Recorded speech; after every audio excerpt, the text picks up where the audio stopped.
TDP జాతీయ ప్రధాన కార్యదర్శి నారా లోకేష్ యువగలం పాదయాత్ర 55వ రోజు చేరుకుంది. కుప్పంలో ప్రారంభమైన యువగలం పాదయాత్ర ప్రస్తుతం పెనుగొండకు చేరుకుంది.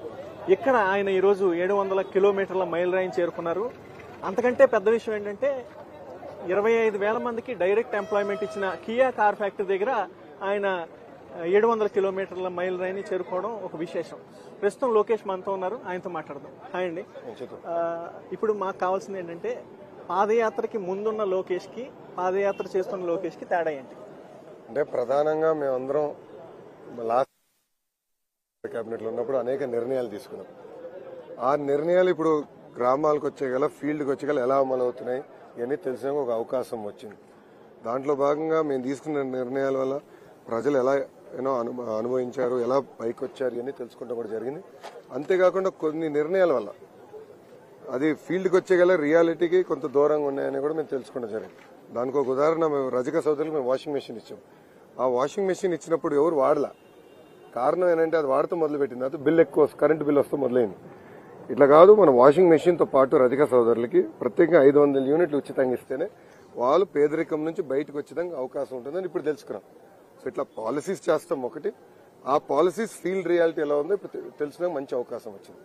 ఇప్పుడు మీరు పాదయాత్రలో యువతను కలుస్తున్నారు, మహిళలను కలుస్తున్నారు, వృద్ధులను కలుస్తున్నారు, రైతులను కలుస్తున్నారు, ఇలా ఎంతో మందిని కలిశారు. మీరు గమనించిన ప్రధానమైన సమస్యలు ఏంటి రాష్ట్రంలో? ఆంధ్ర రాష్ట్రంలో నంబర్ 1 ప్రాబ్లం చూస్తే నిరుద్యోగ సమస్య. దాని తర్వాత ఎక్కడ చూసినా విచ్చలవిడిగా గంజాయి సరఫరా అనేది జరుగుతుంది, అది రెండో సమస్య. మూడోది మహిళల్ని గట్టిగా పీడిస్తుంది నిత్యావసర సరుకుల ధరలు. విపరీతంగా ధరలు పెరిగిపోయినాయి.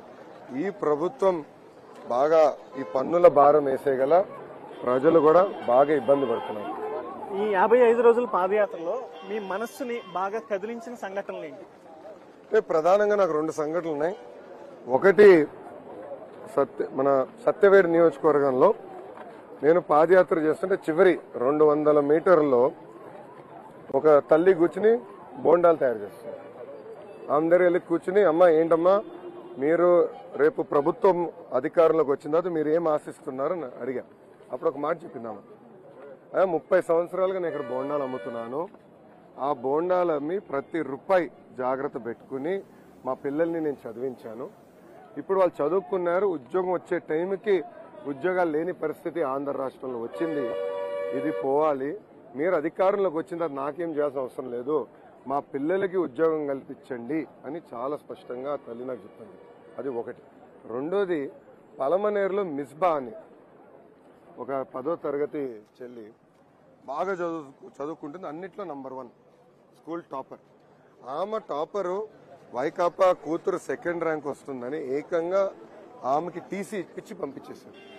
అది తట్టుకోలేక నేను బాగా చదవాలనుకున్నాను, నేను ఒక డాక్టర్ అవ్వాలనుకున్నా, ఇప్పుడు నాకు ఇబ్బందులు కలుగుతున్నాయి, నా వల్ల మా తల్లిదండ్రులు ఇబ్బంది పడుతున్నారు, ఇది కరెక్ట్ కాదు అని ఆమె లేఖ రాసి ఆత్మహత్య చేసుకుంది. అంటే ఈ ప్రభుత్వంలో వైకాపా నాయకుల అరాచకం వల్ల రాజకీయ నాయకులే కాదు, సామాన్యులే కాదు, చిన్న పిల్లలు కూడా ఇబ్బంది పడుతున్నారని చూసిన చాలా చాలా బాధ కలిగింది. మీ కాళ్ళ నొప్పులు మర్చిపోయేంత ఆనందాన్ని ఇచ్చిన ఘటనలు ఏమైనా ఉన్నాయా? మీరు చూస్తే నేను ఇక్కడ పెనుగొండ నియోజకవర్గంలో పాదయాత్ర చేసినప్పుడు ఒక తల్లి వచ్చి చెప్పింది, నేను ఇల్లు చూసుకునేవాడిని, దాని తర్వాత నాకు ఇప్పుడు కియా అనుబంధ రంగాల్లో ఉద్యోగం వచ్చింది, ఇప్పుడు నేను ఇల్లంతా నేనే చూసుకునే పరిస్థితికి నాకు వచ్చింది, దీనికి కారణం చంద్రబాబు నాయుడు గారు అని చెప్తాం జరిగింది. సో ఇది చాలా నిజంగానే చాలా గర్వపడే విధంగా నాకు అనిపించింది. ఎందుకంటే మేము ఎన్నో నిర్ణయాలు తీసుకుంటాం, ఆ నిర్ణయాలు వచ్చేగల కొంచెం టైం పట్టిన ఒక కియా అన్న సంస్థ వల్ల ఇన్ని వేలాది మంది, అంటే 25,000 కుటుంబాలు ప్రభుత్వం ఈ రోజు ఆదుకునే పరిస్థితి వచ్చింది, ఉద్యోగాలు కల్పించే పరిస్థితి ఉంది. అంతేకాకుండా లక్షలాది మందికి ఉపాధి కూడా వచ్చే పరిస్థితి ఉంది. ఇప్పుడు మీరు 2 కార్యక్రమాలు నిర్వహిస్తున్నారు. ఒకటి సెల్ఫీ విత్ లోకేష్, రెండవది సెల్ఫీ ఛాలెంజ్. ఈ రెండింటిలో మీకు ఇష్టమైన కార్యక్రమం ఏది? నాకు 2 ఇష్టం. అంటే ప్రధానంగా సెల్ఫీ విత్ లోకేష్ ద్వారా సామాన్య ప్రజల్ని కలిసేదానికి మెరుగైన అవకాశాలు నాకు వస్తున్నాయి. వాళ్ళు ఎదుర్కొంటున్న సమస్యలు నేరుగా తెలుసుకునే అవకాశం నాకు కలుగుతుంది. అంతేకాకుండా లోకల్ ఇష్యూస్ పైన ప్రజలతో చర్చించడానికి ఒక మార్గం దొరికింది. ఇంకా సెల్ఫీ ఛాలెంజ్ అనేది మేము పనులు చేసుకుంటా పోయినాం, 5 సంవత్సరాల అధికారంలో ఉన్నప్పుడు ఎప్పుడు సరిగా చెప్పుకోలేకపోయినాం చేసిన పనులు. కానీ ఇప్పుడు మేము అధికారం కోల్పోయిన అడుగడుగున అంటే కుప్పం మొదలు పెట్టుకుని పెనుగొండ వరకు ఏ అభివృద్ధి కార్యక్రమం చూసినా దాని ముందర ఉండేది చంద్రబాబు నాయుడు గారు. ఇప్పుడు కియా ఉంది, చంద్రబాబు నాయుడు గారు చేశారు. సో నేను ఈ ప్రభుత్వానికి ప్రత్యేకంగా జగన్మోహన్కి నేను వేసిన ఛాలెంజ్, మీరు ఒక్కటి చూపించండి. మేము ఇలా 100ల కొద్ది చూపిస్తున్నాం. మీరు ఒక్క సంస్థ తీసుకొచ్చారా, ఒక సంస్థ గ్రౌండ్ అయిందా, ఒకరికైనా ఉద్యోగం కల్పించినారా అని నేను ఛాలెంజ్ చేశాను. ఇప్పటి వరకు వాళ్ళ నుంచి మళ్ళీ రిప్లై కూడా రాలా. కోడిగుడ్డు మంత్రి కూడా ఎక్కడ రిప్లై ఇచ్చే పరిస్థితి లేదు. రాష్ట్రంలో నిరుద్యోగం ప్రధానమైన సమస్య. ఆ సమస్యను పరిష్కరించడానికి మీరు ఎటువంటి ప్రణాళికలు సిద్ధం చేసుకోబోతున్నారు? జనరల్ గా నిరుద్యోగ సమస్య అనేది ఈ ప్రభుత్వ అధికారంలోకి వచ్చిన తర్వాత పెరిగింది. అందుకే ఇప్పుడు 3 రకాలుగా నిరుద్యోగ సమస్యను మనం ట్యాకిల్ చేయాలి. మొదటిది ప్రైవేట్ రంగంలో పెద్ద ఎత్తున పెట్టుబడులు ప్రోత్సహించి నిరుద్యోగ యువకులు ఉద్యోగాలు కల్పిస్తాం. మేము అధికారంలో ఉన్నప్పుడు అమరన్న గారు కూడా ఉన్నారు, మంత్రిగా ఉన్నప్పుడు 40,000 పరిశ్రమలు తీసుకొచ్చాం. తద్వారా 6 లక్షల మందికి ఉద్యోగాలు కల్పించామని స్వయంగా ఈ ప్రభుత్వం ఒప్పుకుంది. నంబర్ 1. అదే రీతిలో దానికన్నా 10 రెట్లు ఎక్కువ ఇప్పుడు చేసడానికి అవకాశాలు ఉన్నాయి ఆంధ్ర రాష్ట్రంలో. అది మేము చేస్తాం. నంబర్ 1. సో ప్రైవేట్ రంగంలో పెట్టుబడులు ప్రోత్సహిస్తాం. రెండోది ప్రభుత్వంలో కూడా అనేక వేకెన్సీస్ ఉన్నాయి. ప్రభుత్వంలో కూడా ఇంకా జాబ్ క్యాలెండర్ సరిగా ఇవ్వలేదు ఈ ప్రభుత్వం, డిఎస్సి సరిగా చేయట్లేదు, గ్రూప్ 2 వేకెన్సీస్ ఉన్నాయి. ఇవన్నీ మేము అధికారంలోకి వచ్చిన తర్వాత అక్కడ కూడా ఉద్యోగాలు కల్పిస్తాం. మేము అధికారంలో ఉన్న 5 సంవత్సరాలు 32,000 మందికి డిఎస్సి ద్వారా ఉద్యోగాలు కల్పించాను ఈ ప్రభుత్వం ఒప్పుకుంది. అది రెండోది. మూడోది కార్పొరేషన్. ఈ కార్పొరేషన్ అంటే నిరుపేద కుటుంబాలు, పేదవాళ్ళకి స్వయం ఉపాధి కల్పించడానికి, పేదరికం నుంచి బయటికి తీసుకొచ్చేదానికి కార్పొరేషన్ మనం ఏర్పాటు చేసుకున్నాం. ఆ కార్పొరేషన్లు ఇప్పుడు ఎక్కడ చూసినా కూడా నిర్వీర్యమైంది. రేపు అధికారంలోకి వచ్చిన దామాష ప్రకారం నిధులు కేటాయించి పేద ప్రజలను ఆదుకుని స్వయం ఉపాధి కల్పించి, స్వయం ఉపాధి అంటే కేవలం ఒక తోపుడు బండ్లో ఇస్త్రీ పెట్టో అదే కాదు. ఎందుకు బడుగు బలహీన వర్గాలు చెందిన పిల్లలు పారిశ్రామికవేత్తలుగా అవ్వకూడదు? ఆనాడు మేము అధికారంలో ఉన్నప్పుడు ఏపీఐఎస్సీ భూముల్లో మేము 30% రిజర్వేషన్ బడుగు బలహీన వర్గాలు చెందిన వ్యక్తులకి ఇవ్వాలని. సో మేము అనేది ఏంటంటే ఏదో ఒకరు ఒక దగ్గర ఉద్యోగం చేస్తాం కాదు, అతనికి మంచి ఐడియా ఉంటే అతను ఇంకో 10 మంది 100 మందికి 1000 మందికి ఉద్యోగం ఉపాధి కల్పించే విధంగా ఒక పారిశ్రామికవేత్తగా తీర్చిదిద్దేగా మేము ప్లాన్ చేస్తాం. 25,000 మందికి డైరెక్ట్ ఎంప్లాయ్మెంట్ ఇచ్చిన కియా ఇక్కడ ఉంది. అక్కడ అసలు ఈ కంపెనీని ఆంధ్రప్రదేశ్ కి ఎలా తీసుకురాగలిగారు? ఎందుకంటే చాలా రాష్ట్రాలు పోటీ పడ్డాయి. Why only Andhra? ఇప్పుడు చంద్రబాబు నాయుడు గారు అంటే ఒక బ్రాండ్. ఇప్పుడు గూగుల్కి వెళ్ళి చంద్రబాబు నాయుడు గారిని కొడితే సింపుల్ గా ఆయన ఒక విజనరీ లీడరు. ఆనాడు హైదరాబాద్ లో ఎట్లయితే ఒక పునాది వేసి ఈరోజు మెరుగైన ఎకో సిస్టమ్ తీసుకొచ్చారో అదే విధంగా ఈయన చేయగలుగుతాడు అనేది అందరు తెలుసు. సో కియా లాంటి సంస్థలు మనం అప్రోచ్ అయినప్పుడు ఎవరు చీఫ్ మినిస్టర్ ఫస్ట్ గూగుల్లో కొడతారు. So brand. సెకండ్, అద్భుతమైన మంత్రివర్గం. ఇప్పుడు అమరన్న మంత్రిగా ఉన్నప్పుడు ఒక అద్భుతమైన పాలసీ పెట్టాము. వాళ్ళందరినీ తీసుకొచ్చి బాధ్యత తీసుకున్నాం. సింగిల్ విండో క్లియరెన్స్ ఇచ్చాం. వాళ్ళ దగ్గర కనీసం ఒక కప్ కాఫీ కూడా మేము తాగలేదు. అంటే అంత చిత్తశుద్ధితో ప్రజల కోసం మేము చేశాం. ఇప్పుడు బాబు గారు ఆలోచన ఇది ఒకటే కియా కాదండి. కియా ఒక అనంతపూర్ జిల్లాకు వచ్చింది. కానీ అనంతపూర్ జిల్లా, ఉమ్మడి అనంతపూర్ జిల్లాని ఒక మ్యానుఫ్యాక్చరింగ్ క్లస్టర్గా, ఆటోమోటివ్ మ్యానుఫ్యాక్చరింగ్ క్లస్టర్గా తీర్చిదిద్దాలి. రెండోది వచ్చేగల అట్లా ఒక్కొక్క జిల్లాకు ఒక్కొక్క ప్రాధాన్యత. కడపకు వచ్చేగల ఉక్కు ఫ్యాక్టరీ, కర్నూలుకి వచ్చేగల సిమెంట్ ఫ్యాక్టరీలు, చిత్తూరుకు వచ్చేగల ఎలక్ట్రానిక్స్ ఫ్యాక్టరీలు, నెల్లూరులో వచ్చేగల ఆల్రెడీ మ్యానుఫ్యాక్చరింగ్ యూనిట్స్ని ఇంకా మెరుగుపరుస్తాం. ప్రకాశం పేపర్ మిల్లు, ఈ మన గుంటూరు కృష్ణ వచ్చేగల రాజధాని ఎట్లా ఉంది. ఈస్ట్ వెస్ట్ లో ఫిషరీస్, ఫార్మా, డిఫెన్స్. ఉత్తరాంధ్ర వచ్చేగల మొత్తం ఐటీ. ఇట్లా మీరు చూస్తే చెప్తామే కాదు, చేసి చూపించాం. మా నినాదం ఒకటే, రాజధాని ఒకటే ఉండాలి, కానీ అభివృద్ధి వికేంద్రీకరణ జరగాలి. కియార్ అమరావతికి రాలా, టీసీఎల్ అమరావతికి రాలా, ఫాక్స్కాన్ అమరావతికి రాలా, సెల్కాన్ అమరావతికి రాలా, డిక్సన్ అమరావతికి రాలా, అదాని డేటా సెంటర్ అమరావతికి రాలా, ఎక్కువ కంపెనీలు అమరావతికి రాలా, డిఫెన్స్ కంపెనీలు అమరావతికి రాలా, ఫార్మా కంపెనీలు అమరావతికి రాలా. అంటే బాబు గారు ముందల నుంచి తెలుసు. అందుకే పరిపాలన ఒకే దగ్గర ఉండాలి, కానీ అభివృద్ధి వికేంద్రీకరణ చేయాలన్న నినాదంతోనే మేము ఆనాడు పునాది వేసాం. ఇది ఆ పునాదిలో భాగం కియా. ఇదే కియా కానీ బాబు గారు ఇంకొక టర్మ్ వచ్చి ఉంటేనా అనంతపూర్ జిల్లాకి ఇంకొక 5 లక్షల మందికి ఉద్యోగాలు వచ్చాయి. అలా అద్భుతంగా ప్రణాళికబద్ధంగా మేము వెళ్ళాం, పనిచేసినాం. మంత్రులు మా అందరికీ ఒక టార్గెట్ ఇచ్చారు, టార్గెట్ ఇచ్చి తోమారు. అందుకే ఈరోజు ఎవరు ఊహించిన విధంగా ఒక రాయలసీమ జిల్లాకి, అది కూడా రాష్ట్రంలోనే వెనుకబడిన జిల్లాకి కియా తీసుకొచ్చారు. ఈ యొక్క కియా వల్ల అనంతపూర్, ఉమ్మడి అనంతపూర్ జిల్లా తలసరి ఆదాయం సుమారుగా 30,000 రూపాయలు పెరిగింది. సో ప్రజలు కూడా ఆలోచించారు, ఇది ఒక్క కియా వల్ల ఇలాంటి 100 కంపెనీలు వస్తే ఏమవుతుంది. అలాంటి ఎకో సిస్టమ్ అని ఏర్పాటు చేసుకుని, ఎందుకు ఆంధ్ర రాష్ట్రం నంబర్ 1 ఉండకూడదు భారతదేశంలో? ఇంకెన్నాళ్ళని మనం తమిళనాడు, కర్ణాటక, తెలంగాణ చూస్తాం? వాళ్ళు మన వైపు చూసే విధంగా చేయాలి. అమరావతి దాంట్లో భాగం, కియా దాంట్లో భాగం, టీసీఎల్ దాంట్లో భాగం, కాండియన్ దాంట్లో భాగం, అట్లా ప్రతి జిల్లా ఆంధ్ర రాష్ట్ర అభివృద్ధిలో భాగస్వామ్యం. ఇప్పుడు కియా కంపెనీ ముందే మీరు 700 కిలోమీటర్లు మైల్ రేంజ్ చేరుకున్నారు. ఆ లోగో చూసినప్పుడు మీకు ఏమనిపిస్తుంది? నేను చాలా గర్వపడుతున్నా. ఎందుకంటే ఈ రోజు లోగో చాలా సింపుల్ గా అనిపిస్తుంది, ఇంత పెద్ద బిల్డింగ్ మీకు అనిపిస్తుంది, కానీ దాని వెనకాల చాలా కష్టం ఉంది. చాలా మంది అధికారులు కానివ్వండి, అదేవిధంగా ఇప్పుడు అమరన్న కానివ్వండి, టీం అందరూ బాగా కష్టపడి ఈ రోజు అది తీసుకొస్తాం జరిగింది. నేను 2019లో ఓడిపోయినప్పుడు చాలా బాధపడా. అరే రాష్ట్రానికి ఇంత చేశామే, ఎందుకు ప్రజలు ఇలాంటి తీర్పు ఇచ్చారు? ఎవరు ఉంచిన విధంగా పెట్టుబడులు తీసుకొచ్చాం, గ్రామాలు అభివృద్ధి చేసాం, పట్టణాలు అభివృద్ధి చేసాం, ఇల్లు కట్టించాం, సంక్షేమం చేసాం, కానీ ఎందుకు ప్రజలు మమ్మల్ని తిరస్కరించారు? నాకు బాధ కలిగింది. కానీ ఈ రోజు చూస్తే నాకు అర్థమైంది, మేము చేసిన పనులు సరి చెప్పుకోలేకపోయినాం. అందుకే ఈ రోజు చూస్తే సెల్ఫీ ఛాలెంజ్ అనేది వైరల్ అయ్యేదానికి కారణం అదే. చాలా మంది ప్రజలకి తెలియదు ఇన్ని పరిశ్రమలు వచ్చాయి. ఇన్ఫాక్ట్ లోకేష్ కి తెలియదు పెనుగొండలో ఇన్ని కంపెనీలు వచ్చాయి. మేము నడుస్తుంటే ఇప్పుడు మన narcotics bureau central government institution వచ్చింది, దాని తర్వాత మీరు వరుసగా అనేక యాన్సిలరీ యూనిట్స్ కూడా వచ్చినాయి. అసలు ఇన్ని వందల కొద్ది ఆల్రెడీ వచ్చినాయని లోకేష్ కే తెలియని పరిస్థితి. సో తెలుగుదేశం పార్టీలో బలం ఏంటంటే పని చేస్తాం, మా బలహీనత ఏంటంటే చేసి చెప్పుకుంటాం. సో ఈ పాదయాత్ర ద్వారా కూడా మేము చేసిన పనులు ప్రజలు చెప్పేదానికి మంచి అవకాశం. ఒక్క రాజధానితో అభివృద్ధి సాధ్యం కాదు, రాష్ట్రానికి 3 రాజధానులు అవసరం అని అధికార పార్టీ వాళ్ళు అంటున్నారు. దాని మీద మీ అభిప్రాయం? ఇప్పుడు 3 రాజధానులని ప్రకటించి దాదాపు 2.5 సంవత్సరాలు 3 సంవత్సరాలు అయినట్టుంది. ఏం పీకారని అడుగుతున్నారు. అంటే మీరు చూస్తే కర్నూలుకి ఇటుకేశారా, వైజాగ్లో కనీసం ఒక ఇటుకేశారా, కర్నూలుకు ఒక పరిశ్రమ తీసుకొచ్చారు, లేదంటే వైజాగ్ పరిశ్రమ తీసుకొచ్చారు. అంటే కాలయాపన చేస్తాం తప్ప ప్రజల సమస్యలు పరిష్కరించుదాం, లేదంటే రాష్ట్రాన్ని అభివృద్ధి చేద్దాం, ఇంకా పెట్టుబడులు తీసుకొద్దాం, పరిశ్రమలు తీసుకొద్దాం అనే ఆలోచన అయితే ఈ ప్రభుత్వం లేదు. ఇప్పుడు ఇదే కియా మోటార్స్ దగ్గర ఆనాడు జగన్ మోహన్ అనంతపూర్ నుంచి రిటర్న్ వెళ్తూ బెంగళూరుకి చెప్పాడు, ఇది ఫేక్ అన్నాడు, ఇది భూదందా కోసం తీసుకున్నారన్నారు, ఉద్యోగాలు రావన్నారు, భూములు రైతుల దగ్గర తిరిగి మన కంపెనీ దగ్గర తీసుకుని రైతులకు ఇస్తున్నారు. ఇప్పుడు అడుగుతున్నా జగన్మోహన్, ఇది ఫేకా?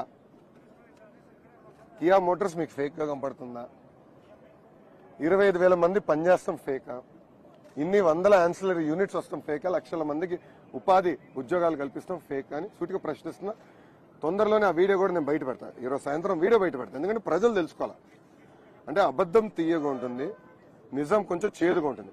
జగన్మోహన్ అనే వ్యక్తి నోరు తెరిస్తే పచ్చి అబద్ధాలు చెప్తాడు. ఆ అబద్ధాలే చెప్పి చెప్పి చెప్పి చెప్పి ప్రజలు కూడా నమ్మారు. ఇప్పుడు వాస్తవాలు తెలుసుకోవాల్సిన అవసరం ఉంది. ఇప్పుడు ఒక నిమిషం నాకు బ్రేక్ ఇవ్వాలి, నేను సెల్ఫీ దిగొస్తాను. ఓకే, దిగిరండి. రాష్ట్రం వాళ్ళ పరిపాలన వచ్చిన తర్వాత రాష్ట్రం అన్ని రంగాల్లోనూ నెంబర్ 1 ఉందని చెప్తున్నారు. దానికి మీ సమాధానం? 2 రంగాల్లో నెంబర్ 1 ఉంది. మొదటిది అప్పుల్లో, రెండోది గంజాయిలో. ఈ 2 రంగాలు మాత్రమే ఈ రోజు ఆంధ్ర రాష్ట్రం నంబర్ 1 ఉంది. పెట్టుబడిలో గాని, ఉద్యోగాల కల్పనలో గాని ఎక్కడ రాష్ట్రం అడ్రస్ లేని పరిస్థితి ఈ రోజు మనందరం గమనించాలి. ఇంకొక ప్రశ్న ప్రజలు అడుగుతున్నారు, ప్రతిపక్ష అధికార పార్టీలో ఉన్న వాళ్ళు కూడా. తెలుగుదేశం పార్టీ ఏ పార్టీతో పొత్తు పెట్టుకోబోతుంది?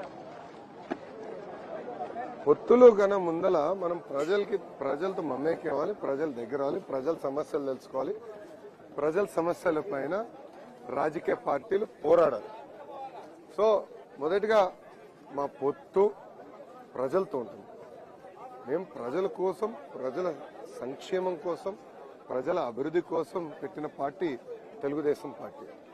సో ప్రజలతో మేము పొత్తు పెట్టుకుంటాం తప్ప దాని తర్వాత రాజకీయ పార్టీలతో పొత్తు అంటారా, అది ఇంకా వచ్చే క్రమంలో. అంటే ఇంకొక దాదాపు ముందస్తు ఎన్నికలు వస్తే 9 నెలలు, రెగ్యులర్ గా వస్తే దాదాపు 1 సంవత్సరం అయినా టైం ఉంది కనుక అప్పుడు మా అధిష్టానం వస్తాయనే ఊహాగానాలు కూడా ఉన్నాయి. దానికి మీరు రెడీనా? Telugu Desam party bond ready. మాకు ఎన్నికలంటే భయం కాదు, మేము పారిపోయే బ్యాచ్ కానే కాదు. కానీ ముందస్తు ఎన్నికలు పెట్టే ముందల జగన్మోహన్ ప్రజలకు ఇచ్చిన ప్రతి హామీ నిలబెట్టుకుని వెళ్ళాలి. అంటే ఈ ముందస్తు ఎన్నికలు ఎన్ని నెలలు ముందలు వస్తాడో అది క్యాల్కులేట్ చేసి ఆయన ఇవ్వాల్సిన సంక్షేమ కార్యక్రమాలు, పాదయాత్ర ఇచ్చిన హామీ కానీ ఇవ్వాల్సిన సంక్షేమ కార్యక్రమాలు కానీ అవన్నీ వడ్డీతో సహా చెల్లించాలి ప్రజలు. అప్పుడే ఆయన ఎన్నికలకు వెళ్ళాలి. టీడీపీ హయాంలో 6 లక్షల కోట్ల అవినీతి జరిగింది, పింక్ డైమండ్ ని లోకేష్ దోచుకున్నాడు, ఇలాంటి ఆరోపణలు చేశారు. ఆ డబ్బంతా ఎక్కడ దాచారు? జగన్మోహన్ రెడ్డి గారి ఇంట్లో దాచాం. పింక్ డైమండ్ జగన్మోహన్ దగ్గర ఉందేమో నాకు డౌట్. ఇప్పుడు ఇన్ని అవినీతి ఆరోపణలు మాపైన చేశారు. ఏ ఒక్క అవినీతి ఆరోపణ అయినా వాళ్ళు నిరూపించారా? ఏనాడేందుకు పలాంది ఇక్కడ జరిగింది, తప్పు జరిగిందని వాళ్ళు చూపించే పరిస్థితి ఉందా? లేదు. అందుకే చిత్తశుద్ధితో ఈరోజు ప్రజల్లో మేము పాదయాత్ర చేయగలుగుతాం. పరదాల మధ్యన వాళ్ళు బండిల్లో బుల్లెట్ ప్రూఫ్ వాహనాల్లో తిరుగుతున్నారు. వైఎస్ వివేకానంద రెడ్డిని చంపింది చంద్రబాబు, లోకేషే అనేది ఈ రోజుకి వైసీపీ నాయకులు చేస్తున్న ఆరోపణ. దాని గురించి మీ సమాధానం ఏంటి? అంటే వైకాపా నమ్ముకున్న సిద్ధాంతం ఒకటే. ఒక అబద్ధం 100 సార్లు కాదు 1000 సార్లు చెప్తే ప్రజలు అది నిజం అనుకుంటారు అని వాళ్ళు నమ్ముకున్న సిద్ధాంతం. ఇంకేది నమ్ముకోలే. సో అందుకే వాళ్ళ సొంత బాబాయిని చంపిన జగన్మోహన్ ఏకంగా ఈరోజు మా పైన ఆరోపణలు చేస్తున్నారు. ఆనాడు సిబిఐ ఎంక్వైరీ అడిగింది జగన్మోహన్, ఇప్పుడు సిబిఐ ఎంక్వైరీ వద్దు అంటుంది జగన్మోహన్. ఈరోజు సిబిఐ పిలిచేది కూడా వాళ్ళ పార్టీకి చెందిన నాయకులు, సొంత కుటుంబ సభ్యులు. అవినాష్ రెడ్డిని పిలుస్తున్నారు. ఇన్ఫాక్ట్ జగన్మోహన్ వాళ్ళ సతీమణి భారతీ రెడ్డి పిఏని కూడా పిలిచారు. అంటే ఇది ఎంతవరకు ఉందో ఈరోజు ప్రజలు ఆలోచించాలి. అంటే దీని వెనకాల ఎవరెవరు ఉన్నారో, ఎవరెవరు పాత్ర ఉందో కూడా ప్రజలు గమనించాలి. 4 సంవత్సరాలు అయింది సొంత చిన్నానికి, అంటే బాబాకి న్యాయం లేనోడు. ఆంధ్రరాణి గారి ఘటన జరగలేదు, మీకు ఇటు పక్కన మన సుబ్రహ్మణ్యం గారి ఘటన జరగలేదు, నిన్నగాక మొన్న చిన్న ఘటన, అలాంటి ఘటనలు ఎప్పుడు జరగలేదు. ఎందుకంటే బాబు గారంటే ఒక బ్రాండ్, బాబు గారంటే ఒక భయం సమాజంలో అందరు తెలుసు. బాబు గారు చట్టాలు అందరికీ ఈక్వల్ గా అమలు చేస్తాడు అని ప్రజలు కూడా తెలుసు. ఇప్పుడు వైకాపా ప్రభుత్వంలో ఏమవుతుందంటే చట్టాలు కొంతమంది చుట్టాలుగా మారుతుంది. అది ఇప్పుడున్న ప్రధానమైన సమస్య. 700 కిలోమీటర్ల పాదయాత్ర పూర్తి చేసుకున్నారు. ప్రతి 100 కిలోమీటర్లకి ఒక హామీ ఇస్తూ ఉన్నారు. విలేజెస్ లో డ్రింకింగ్ వాటర్ స్కీమ్స్ కానీ, లేదంటే కిడ్నీ డయాలసిస్ కానీ, ఇలా అనేక హామీలు ఇస్తూ పోతున్నారు. ఇవన్నీ అమలు చేయడం సాధ్యమేనా? 100%. ఎందుకంటే ప్రభుత్వానికి ఇది పెద్ద ఖర్చుతో కూడిన పని కాదు. నేను ఇస్తున్న ప్రతి హామీ అక్కడున్న గ్రామస్తులతో కలిసి తిరిగినప్పుడు వాళ్ళతో తెలుసుకుని, ఓహో ఈ సమస్య ఉంది, ఇట్లా చేయాలి, ఈ సమస్యను ఇట్లా పరిష్కరించాలి అని వాళ్ళ దగ్గర సమస్యలు తెలుసుకుంటాం. ఆ సమస్య కూడా పరిష్కారం మేము ఎత్తికి మేము అది ఇప్పుడు అమలు చేస్తాం జరుగుతుంది. ఇది డబ్బుల కన్నా ఆలోచన ఇంపార్టెంట్. సో డబ్బులతోనే అవుతుంది అనుకుంటా కరెక్ట్గా. మాకు ఆలోచన చేయగలుగుతాం. అది ఈరోజు మీరు చూస్తే అలాంటి మంచి ప్రజలకు కావాల్సింది మేము తెలుసుకుని ఈరోజు ఒక హామీ రూపంలో ప్రతి 100 కిలోమీటర్లకి మేము మైలురాయి చేస్తాం. దాదాపు 55 రోజులు పాదయాత్ర పూర్తవుతుంది. డే 1 నుంచి ఇప్పటికి పార్టీలో తీసుకురావాల్సిన మార్పులు కానీ, సంస్కరణలు కానీ ఏమైనా గమనించారా? సో ఇప్పుడు మీరు చూస్తే యువత చాలా ఈగర్గా ఉన్నారు పార్టీ పట్ల. మేము పని చేయాలి, పార్టీలో మేము భాగస్వామ్యం అవుతాం, మాకు కూడా అవకాశాలు కల్పించండి. నేను ఎక్కడ మీటింగ్ పెట్టినా, ఏ మీటింగ్ లో మాట్లాడినా యువత పెద్ద ఎత్తున ముందరకు వస్తున్నారు. పార్టీలో కూడా మేము అలాంటి యువతకి ఇంకా ప్రాధాన్యత ఇచ్చి అవకాశాలు కల్పిస్తే పెద్ద ఎత్తున వాళ్ళని ప్రోత్సహించాల్సిన అవసరం ఉంది. ఎందుకంటే తరాలు మారుతున్నాయి.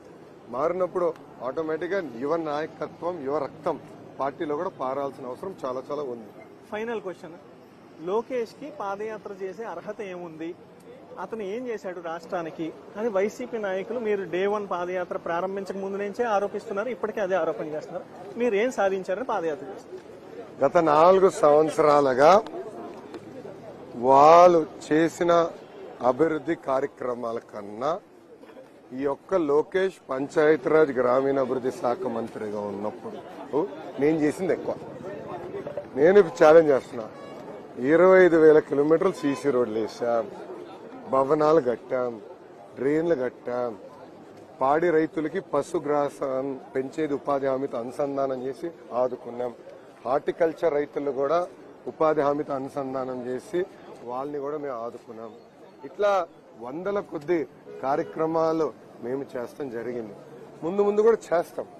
సో ఎస్, మాజీ మంత్రిగా నేను చేసి చూపించాం కనుక ఈరోజు మేము తీసుకొచ్చిన కంపెనీలు ఇవన్నీ ఎక్కడ చూసినా బ్రాండ్ బాబు అనేది చాలా విజిబుల్ గా ఉంది. అది చూసే చాలా స్పష్టంగా ఈ రోజు నేను చెప్పగలుగుతున్నాను. అందుకే ఆ అర్హతతోనే ఈ రోజు నేను తిరగలను. Thank you so much. మీ అనుభవాలన్నీ కూడా మాతో పంచుకున్నారు. మీ యువగలం పాదయాత్ర సక్సెస్ అవ్వాలని కోరుకుంటున్నాం. లోకేష్ 700 కిలోమీటర్ల పాదయాత్ర పూర్తి చేసుకున్నారు. ఆయన అనుభవాలన్నీ కూడా మనతో పంచుకున్నారు. ఒక పాదయాత్ర నాయకుడిని ఎంత పరిణితి చెందిన నాయకుడిగా మారుస్తుందో ఈ రోజు ఆయన చెప్పిన సమాధానాలు మనకు ఒక ఉదాహరణ.